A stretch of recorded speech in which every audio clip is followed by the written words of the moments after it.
ಒಂದು ಹೋಳಿ ಸ್ಪೆಷಲ್ಲಾಗಿ ಉದ್ದಿನ ವಡ ಹೆಂಗೆ ಮಾಡೋದು, ಮೆದು ವಡ ಹೆಂಗೆ ಮಾಡೋದು ಅಂತ ತೋರಿಸ್ತಾ ಇದ್ದೀನಿ ನೋಡಿ. ಈಗ ಒಂದು ವಾಟ್ಕಾದಷ್ಟು, ಒಂದು ಕಪ್ನಷ್ಟು ಉದ್ದಿನ ಬೇಳೆ ನಾನು ನೆನೆ ಹಾಕಿಟ್ಕೊಂಡಿದ್ದೆ. ಅದ್ರ ಜೊತೆ 1 ಸ್ಪೂನ್ನಷ್ಟು ಅಕ್ಕಿ ಹಾಕಿ ನೆನೆ ಹಾಕಿದ್ದೆ. ಈಗ ತುಂಬ ನೆನೆದಿವೆ.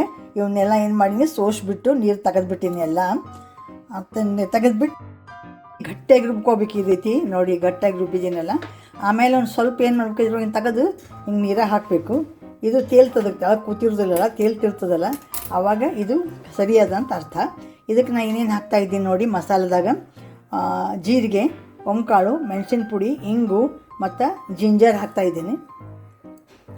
ಆಮೇಲೆ ಇಲ್ಲಿ ಹಸಿಮೆಣಸಿನ್ಕಾಯಿ, ಕರಿಬೇವು, ಕೊತ್ತಂಬರಿ ಮತ್ತು ಸಣ್ಣದಾಗಿ ಹೆಚ್ಕೊಂಡಿದ್ದ ಕೊಬ್ಬರಿ ತುಂಡು, ಹಸಿ ಕೊಬ್ಬರಿ ತುಂಡು ಇಷ್ಟು ಹಾಕಿಬಿಟ್ಟು ಇದನ್ನು ಚೆನ್ನಾಗಿ ಏನು ಮಾಡ್ತೀನಿ, ಕಲಿಸ್ತೀನಿ. ಒಂದು ಸೋಡಾನು ಹಾಕ್ತೀನಿ. ನಾನು ಇದಕ್ಕೆ ಹಾಕಿಬಿಟ್ಟು ಇದನ್ನು ಉದ್ದಿನ ವಡೆ ಹೇಗೆ ಕಟ್ತಾರಲ್ಲ ಹಂಗೆ ತಟ್ಟಿ ಕರಿತೀನಿ. ನಿಮಗಿದನ್ನು ನಾನು ತೋರಿಸ್ತಾ ಇದ್ದೀನಿ. ಈಗ ಸ್ವಲ್ಪ ಕೈಗೆ ನೀರು ಹಚ್ಕೋಬೇಕು. ಹಚ್ಕೊಂಡ್ಬಿಟ್ಟು ಇದನ್ನು ಎಷ್ಟು ಬೇಕಲ್ಲ, ಎಷ್ಟು ಅಳತೆ ತೊಗೋಬೇಕು. ತೊಗೊಂಡು ಒಂದು ಚಾಳಣಿ ಮೇಲೆ ಹಿಂಗೆ ಇಡಬೇಕು. ಯಾರಿಗೆ ಬರೋದಿಲ್ಲಲ್ಲ ಅವ್ರ ಸೈಕ್ ಈ ರೀತಿ ಈಸಿ ಮಾಡ್ಕೋಬೋದು. ಮಾಡಿಬಿಟ್ಟು ಇದಕ್ಕೊಂದು ನೀರು ಹಚ್ಕೊಂಡು ಹೋಳು ಹಾಕಬೇಕು ನಡುವೆ. ನೋಡಿ ಈಗ ಹಿಂಗೆ ಹೋಳು ಹಾಕಬೇಕು. ಹಾಕಿಬಿಟ್ಟು ಇದನ್ನು ತಿರುಗಿದ್ರೂ ಬಿಡಬೇಕು. ಹೋಗ್ತು ನೋಡಿ, ಬಿಟ್ಟು ಇರ್ತಾರೆ, ಹಿಂಗೆ ಬೀಳ್ತಾವವು. ಇನ್ನೊಂದು ತೋರಿಸ್ತಾ ಇದ್ದೀನಿ ನೋಡಿ.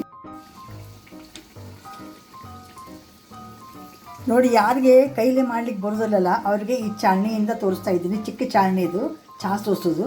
ಇದಕ್ಕೊಂದು ಸ್ವಲ್ಪ ನೀರು ಹಚ್ಬಿಟ್ಟು ಎಷ್ಟು ಬೇಕಲ್ಲ ಅಷ್ಟು ನೀರು ಹಚ್ಕೊಂಡು ಇದನ್ನು ತೊಗೋಬೇಕು. ಇದನ್ನು ತೊಗೊಂಡು ಇದರ ಮೇಲೆ ಇದನ್ನು ಇಡಬೇಕು. ಹಿಂಗೆ ಇಟ್ಬಿಟ್ಟು ಕೈ ತೊಗೊಂಡು ಒಂದು ಇದಕ್ಕೆ ತೂತು ಹಾಕ್ಬೇಕು. ಹಿಂಗೆ ಹಾಕಿಬಿಟ್ಟು ಇದನ್ನು ನೋಡಿ ಈಗ ಎಷ್ಟು ಚೆನ್ನಾಗಿ ಬಂದಿದೆ. ಇದನ್ನೇನು ಮಾಡಬೇಕು, ಇದರಲ್ಲಿ ಹಿಂಗೆ ಬಿಡಬೇಕು. ನೋಡಿ ಈಗ ತಾನೇ ಹೋಗಿಬಿಡ್ತೀವಿ, ಇಳಿತದೆ ಅವರು ಎಣ್ಣೆ ಒಳಗೆ. ಈ ರೀತಿ ಮಾಡಿಕೊಂಡು ಕರಿಬೇಕು. ಅದನ್ನು ಕರಿತಾ ಇವೆ. ಈಗ ನೋಡಿ, ಈ ರೀತಿ ನೀವು ಕೈಲೇ ಮಾಡ್ಲಿಕ್ಕೆ ಬರಲಾದವರು ಈ ಚಾಳಣಿ ಮೇಲೆ ಈಸಿಯಾಗಿ ಮಾಡ್ಕೋಬೋದು. ಇದನ್ನು ಕಲಿಬೇಕನ್ನೋರು ಮಾಡ್ಕೋಬೋದು. ಇದನ್ನು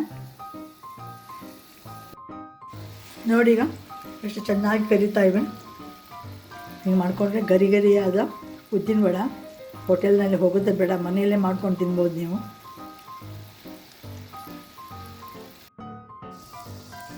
ನೋಡಿ ಈಗ ಇಷ್ಟು ಕಲರ್ ಬರಬೇಕಿದು. ಇದಕ್ಕೆ ಏನಾಗ್ತದಂದ್ರೆ ಇದು ಆರಿಂದ ಇನ್ನೂ ಇದಕ್ಕೆ ಕಲರ್ ಬರ್ತಾವೆ. ಇವು ಕರೆದದ್ದಕ್ಕೆ ಇಷ್ಟು ಕಲರ್ ಬರಬೇಕು. ಇವು ನೋಡಿ ಹೆಂಗೆ ತೆಗಿತಾ ಇದ್ದೀನಿ. ಸ್ವಲ್ಪ ಎಣ್ಣೆ ಬಸ್ಬಿಟ್ಟು ತೆಗೆದು ಹಾಕಬೇಕು. ಹಿಂಗೆ ತೂತಿದ್ದದಕ್ಕೆ ಹಾಕಿದ್ರಂತೂ ಒಳ್ಳೆಯದೇ. ಇದು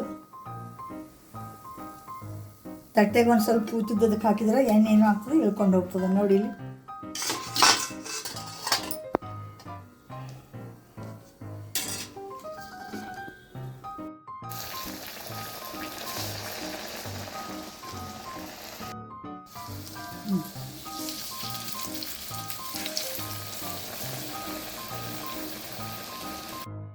ನೋಡಿ ಈಗ ಉದ್ದಿನ ವಡೆ, ಮೆದು ವಡ ಅಂತೀರಲ್ಲ, ರೆಡಿಯಾಗಿವೆ.